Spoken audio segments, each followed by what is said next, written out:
New sponsor by Lords furniture জগতের এক উজ্জ্বল নাম।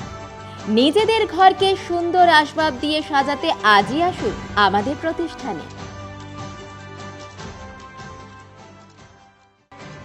বাদরের উপদ্রবে পৌষ পার্বণের পিঠে খাওয়া বন্ধ হয়ে গেল। সাত সকালে জলপাইগুড়িতে এমনই ঘটনায় চাঞ্চল্য ছড়ায়।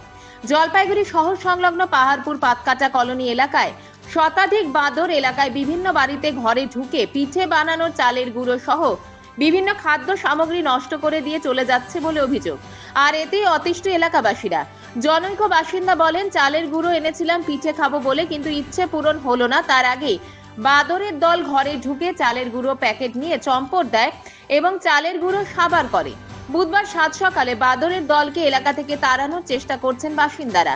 বন দপ্তরের হস্তক্ষেপের দাবি জানিয়েছেন এলাকার বাসিন্দারা। কয়েকদিন ধরে এই বাদরের উপদ্রবে অতিষ্ঠ এলাকার বাসিন্দারা।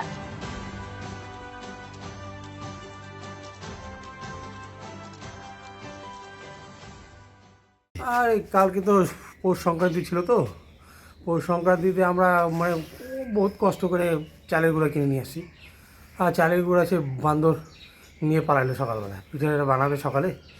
সেই বান্দর সেই চালের টোপটা নিয়ে গুঁড়ার টোপটা নিয়ে পালিয়ে গেল। তার ঘরে ঢুকে আর কি কী করবো, ঘরে প্রচুর উৎপাত, প্রচুর এত উৎপাত আর ভালো লাগতেছে না আর কি। কত বাদর? হ্যাঁ, বান্দর প্রায় 1-150 বান্দর। এইদিকে আসছে, দেখেন ওইদিকে ঘরের দিকে চলে গেছে আমার। এখন কী করবো, বাধ্য হয়ে যাবো, পাথর নিচে হাতে। এই আর কী করবো, এখন বনে জঙ্গলে কোনো খাবার নেই। সেই বান্দর এখন সব আমাদের পাড়াতে ঢুকে গেছে, শহরে, পাহাড় শহরে ঢুকে গেছে। এখন ঢুকে যায়, এখন প্রথম লোক খাবার দিছে, কিন্তু এখন আর লোক খাবার দিচ্ছে না। এখন বান্দর কী করছে, খাবার না দেওয়ার জন্য এখন ঘরে ঢুকে যাচ্ছে। ঘরে ঢুকে ওদের ইচ্ছা মতো যা পাচ্ছে হাতের সামনে সেটা নিয়ে পালিয়ে যাচ্ছে। যেমন আজকে আমার কালকে চালের গুঁড়া আমি নিয়ে আসছি, সেই চালের গুঁড়ার টোপলা নিয়ে এটা খাওয়া কী করে হবে, চালের টোপলা নিয়ে গেল।